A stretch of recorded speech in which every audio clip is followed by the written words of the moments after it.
आदाब, नमस्कार। The red mic में आपका स्वागत है। मैं हूं सौरभ शुक्ला। कुत्ते का मूड नहीं पड़ सकते जब वो आपको काटेगा। कुत्ते का मूड नहीं पड़ सकते जब वो आपको काटेगा या आपको काट रहा हो।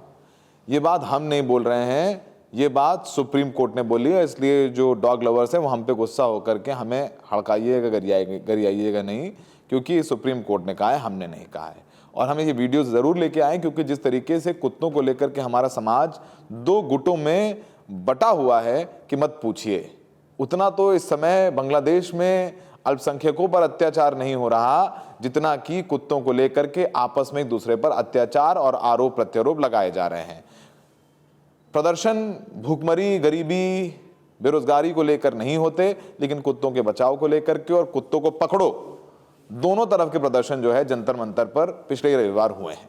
अब आज यानी बुधवार को सुप्रीम कोर्ट में इस पूरे मामले पर सुनवाई हुई और सुप्रीम कोर्ट ने कुछ ऐसी बातें कही हैं जो हो सकता है कि डॉग लवर्स को नागवार गुजरें। और भैया देखो, हमें तो लगता है डर, हम तो डरते हैं क्योंकि जब रेखा गुप्ता पर हमला हो सकता है जानलेवा, वो गुजरात वाले भैया आकर के उनको सपने में कुत्ता आया और कह दी कि रेखा गुप्ता को मारो, तो वो जन सुनवाई में आकर उन्होंने रेखा गुप्ता पर हमला कर दिया। और बेचारे दिल्ली पुलिस कमिश्नर नए नए बने थे SBK सिंह, उनकी जो है कुर्सी चली गई। तो ये सब कुछ हुआ 2 महीने पहले जब कुत्तों को लेकर के हमारा देश, समाज, गलियां, मोहल्ले दो गुटों में बट गए, कुत्ते प्रेमी और कुत्ते से प्रेम ना करने वाले। अब खैर सुप्रीम कोर्ट ने दरअसल सुनवाई की और कोर्ट ने पूछा कि कुत्तों के कारण आम लोगों को आखिरकार कब तक परेशानी झेलनी पड़ेगी। अदालत ने स्पष्ट किया कि उसका आदेश सड़कों के लिए नहीं है बल्कि केवल संस्थागत क्षेत्रों के लिए है। कोर्ट ने यह भी सवाल उठाया कि स्कूलों में, अस्पतालों में और अदालत परिसर के भीतर आवारा कुत्तों की क्या जरूरत है, क्या आवश्यकता है और उन्हें वहां से हटाने पर क्या आपत्ति हो सकती है। लगभग 2.5 घंटे तक देश की सर्वोच्च अदालत ने कुत्तों के इस मामले को सुना। अगली सुनवाई 8 जनवरी को सुबह 10:30 बजे से फिर शुरू होगी। मामला खत्म नहीं हुआ है, तो 2.5 घंटे तक सुप्रीम कोर्ट ने इस पूरे मामले पर सिर पटौल किया है। कोर्ट ने कहा कि हम एनिमल लवर तो हैं, लेकिन इंसानों की फिक्र भी है। लोगों की सुरक्षा पहले है, आवारा कुत्तों से होने वाले खतरे को रोकना जरूरी है। सुप्रीम कोर्ट ने आज कई टिप्पणियां की हैं जिन्हें हमें लगता है कि आपको बताना जरूरी है। कोर्ट ने कहा कि कुत्तों के फेवर में पैरवी कर रहे हैं आप कपिल सिब्बल साहब, और उन्होंने कहा, कपिल सिब्बल साहब ने कहा कि जो कुत्ते काटें उसकी नसबंदी की जा सकती है। अब कपिल सिब्बल ने कहा, अब उस पर कोर्ट ने कहा अब तो बस एक ही चीज बाकी है, कुत्तों को भी काउंसलिंग देना ताकि वापस छोड़े जाने पर वो हमें काटे नहीं। माफी चाहता हूं, मैं किसी की सेंटिमेंट हर्ट करना नहीं चाहता हूं। और सुप्रीम कोर्ट की टिप्पणियां इस तरीके से है कि ये बातें निकल जाती हैं। कोर्ट ने कहा कि अब तो बस एक ही चीज बाकी है, कुत्तों को भी काउंसलिंग देना ताकि वापस छोड़े जाने पर वो काटे नहीं। इस बीच सिब्बल ने यह भी कहा कि जब भी मैं मंदिरों वगैरह में गया हूं, मुझे कभी किसी ने नहीं काटा। सुप्रीम कोर्ट ने जवाब दिया, आप खुशकिस्मत हैं, लोगों को काटा जा रहा है, बच्चों को काटा जा रहा है, लोग मर रहे हैं।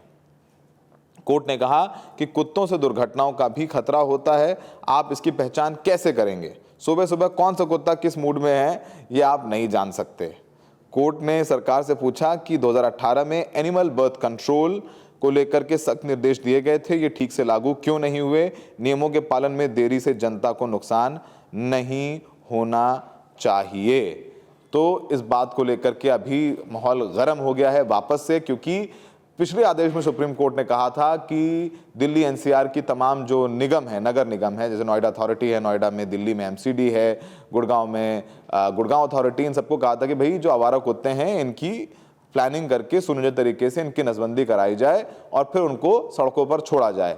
अब ये सब पहले ही हो गया होता तो ये हालात ना आते। आपको बताएं, जुलाई 2025 को सुप्रीम कोर्ट ने एक छोटी सी बच्ची की मौत को लेकर के संज्ञान लिया था। उसकी मौत कुत्ते के काटे जाने और उसके बुरी तरीके से चीथड़े उड़ा दिए थे कुत्ते ने, उसको लेकर के स्वतः संज्ञान लिया था।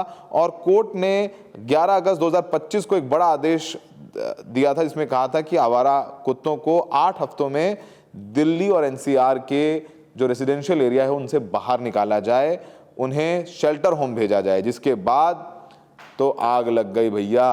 क्या जंतर मंतर, क्या कनॉट प्लेस, क्या गुरुद्वारा रकाबगंज राज, क्या नोएडा, गुड़गांव, गाजियाबाद, तमाम सोसाइटीज़ में एक नई सेना बन गई।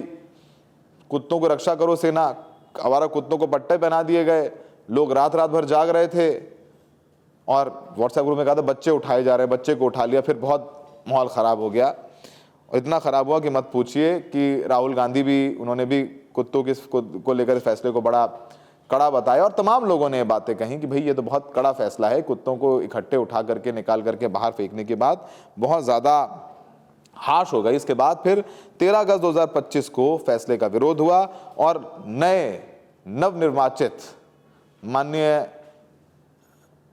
जस्टिस BR गवई ने एक फैसला दिया और कहा कि भाई 3 जजेस की बेंच सुनेगी, हम रिव्यू करेंगे। और 14 अगस्त को जस्टिस विक्रमनाथ, जस्टिस संदीप मेहता और जस्टिस NV अंजानिया ने बेंच में फैसला सुरक्षित रखा, और 22 तारीख को कोर्ट ने आदेश दिया कि पकड़े गए कुत्ते नसबंदी कर छोड़े जाएंगे, खूंखार कैद रहेंगे। तो नसबंदी कर उनको छोड़ा जा रहा है। अब 3 नवंबर 2025 को सुप्रीम कोर्ट ने सभी चीफ सेक्रेटरीज को तलब किया, कोई पहुंचा नहीं। इसके बाद कोर्ट ने 7 नवंबर को अपना आदेश देने की बात कही। 7 नवंबर को कोर्ट ने कहा कि सारे जितने स्टेट हाईवे हैं, नेशनल हाईवे हैं, वहां से आवारा कुत्तों को हटा दिया जाए। 18 दिसंबर 2025 को सुप्रीम कोर्ट ने कहा कि अगली सुनवाई पर वीडियो दिखाकर उनसे पूछा जाएगा कि मानवता क्या है। तो बहुत कुछ हुआ कोर्ट में, नसबंदी की बात हुई। कोर्ट ने कहा कि अदालत परिसरों में, स्कूलों में क्या ज़रूरत है कुत्तों की। कोर्ट ने कहा कि जहाँ तक संस्थानों की बात है वो सड़कें नहीं हैं, अदालत परिसरों में, स्कूलों में कुत्ते कैसे आ जाते हैं। सिब्बल ने कहा कि इस तरह कुत्तों की आबादी खत्म नहीं की जा सकती। कुत्ता जाता है तो उसकी जगह दूसरा कुत्ता आ जाता है। अगर वैज्ञानिक मॉडल का पालन किया जाए तो 1 दशक में ये ख़त्म हो जाएंगे। इनकी उम्र सिर्फ 10 साल की होती है। सब सारी बातें हुई। कोर्ट ने सिब्बल से कहा कि ज़्यादा एक्साइटेड होने की ज़रूरत नहीं है, हम आपकी बात ध्यान से सुन रहे हैं, और शिकायतें आई कि नहीं सुना जा रहा है। सिब्बल साहब ने भी कहा कि आप तिहाड़ जेल में भेज दिए जाने वाले भोजन को देखें तो सोचिए शेल्टर होम्स में कुत्तों को किस तरह खाना देंगे, वे खाने के लिए लड़ेंगे, क्या पशु प्रेमी 1.5 करोड़ कुत्तों को खाना खिलाएंगे। ये सब सारी बातें हुई, बहुत बहस हुई सुप्रीम कोर्ट में। लेकिन मैं हाथ जोड़कर क्षमा चाहता हूँ अपने तमाम दर्शकों से कि मुझे किसी चश्मे से ना देखें। मैं कुत्तों की बड़ा आदर सत्कार करता हूँ, प्रेम करता हूँ।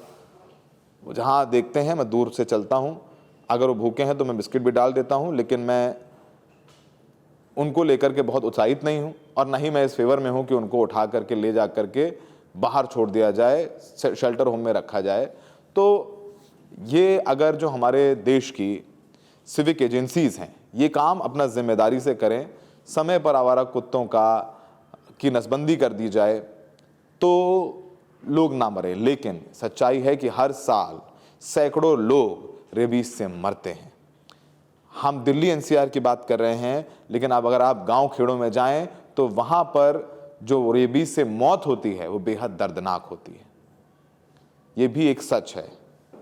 आपको पता है कि सुप्रीम कोर्ट ने जब ये फैसला दिया था तो हमने बताया कैसे गुजरात से एक शख्स आकर के रेखा गुप्ता जो उस वक्त जन सुनवाई कर रही थी उनको पीटने लग जाता है, और वो एक चाकू भी लेके आया था लेकिन बाहर छोड़ के आया। वो अटेम्प्ट टू मर्डर, हत्या करना चाहता था रेखा गुप्ता की, जबकि रेखा गुप्ता का क्या लेने देना, फैसला सुप्रीम कोर्ट ने दिया था।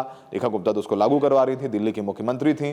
तो समझ लीजिए कि इतना अग्रेशन हो जाता है डॉग लवर्स में, और डॉग्स की मुखालफत करने वाले भी उस तरीके से प्रदर्शन कर रहे हैं। तो समस्या तो गंभीर है। सुप्रीम कोर्ट में सुनवाई 8 तारीख को यानी गुरुवार को भी बादस्तूर जारी रहेगी। अब सवाल ये है कि जो नियम, कायदे, कानून पालतू कुत्तों के लिए भी बनाए गए हैं उनका भी पालन करना और करवाना ज़रूरी है। जैसे लिफ्ट में मज़ल लगाना, बहुत सारे छोटे बच्चों के वीडियोस आते हैं इनको कुत्ते लिफ्ट में काट लेते हैं, बहुत सारी बातें हैं और हमारे देश में जनसंख्या बहुत ज़्यादा है लोगों की, तो सिविक एजेंसीज हम लोगों का ध्यान तो रख नहीं पा रही हैं, तो कुत्तों का ध्यान कैसे रखेंगी, ये भी एक बहुत बड़ा सवाल है। इन सवालों के तमाम जवाब सुप्रीम कोर्ट देगा और सुप्रीम कोर्ट के फैसलों का रिएक्शंस भी आता है। अब सुप्रीम कोर्ट तो दबाव में भी आता है, निचली अदालतों के या अपने फैसले बदल देता है, जैसे कुलदीप सेंगर के मामले में यू टर्न लिया और फिर अरावली के डेफिनेशन वाले मामले में सुप्रीम कोर्ट ने यू टर्न लिया। यानी पब्लिक सेंटिमेंट्स का असर सुप्रीम कोर्ट पर भी पड़ता है। यू टर्न खूब लिए जा रहे हैं, कुत्तों के मामले में भी लिया गया था, जस्टिस पारदीवाले के फैसले को बदला था। तो अब क्या होगा 8 तारीख को वो समय बताएगा, लेकिन वकील साहब जो आज कोर्ट में मौजूद थे सुनवाई के दौरान वो क्या कुछ कह रहे हैं, हम अपने दर्शकों को वो भी सुनवा देते हैं। See, today we welcome what happened in the court because all the people were given a chance to speak, whether it was the victim, whether it was the dog lover's side, or whether with the victim's side. The court was very welcoming of letting everyone speak. Essentially, after the 7th November hearing, what people were protesting about was that they were not given a chance to speak. And today, the court was very welcoming about the fact that people were given a chance to speak and NGOs were given a chance to speak. And today, the matter is part heard. So tomorrow, the courts will again be listening to this. And, so we welcome the attitude that was shown by the court, giving everyone given a chance to speak. And what is more, welcoming is that the fact that the court took a cognizance of the fact that today essentially what we are facing is the failure of the municipalities. In 25 years, they've not done sterilizations. Had sterilizations took place in 25 years, as claim done by municipalities that they've done lakhs of sterilization, there would be no dogs in the street today. So the court took the cognizance of the fact कि जो आज एकमात्र हम problem झेल रहे हैं dogs की, वो इसलिए है क्योंकि स्टेरिलाइजेशन हुई नहीं, और सोल्यूशन भी सिर्फ स्टेरिलाइजेशन है। क्योंकि इंडिया एक कंट्री है जहाँ 140 करोड़ की आबादी में, जहाँ पर बच्चों को बेसिक मिड डे मील में प्रॉब्लम आती है, स्कूल्स में टॉयलेट नहीं है, वहाँ करोड़ों रुपए शेल्टर में खर्च के कोई फायदा तो नहीं है, जबकि 1000 रुपए में स्टेरिलाइजेशन हो जाती है। अगर स्टेरिलाइजेशन ढंग से की जाए, एबीसी रूल्स को फॉलो किया जाए, तो ये प्रॉब्लम जड़ से खत्म हो जाएगी। Divyam Khera, advocate Divyam Khera, from the dog lovers side, from the NGOs representing working for dogs. No, I think that the judges were very open to hear to each and every one of us. They were trying to gather the ideas and the suggestions as how the dog bite can be controlled, which is something which is an alarming problem for the nation right now. And the judges were also accepting the very fact that the Animal Birth Control Rules 2023 is not getting implemented.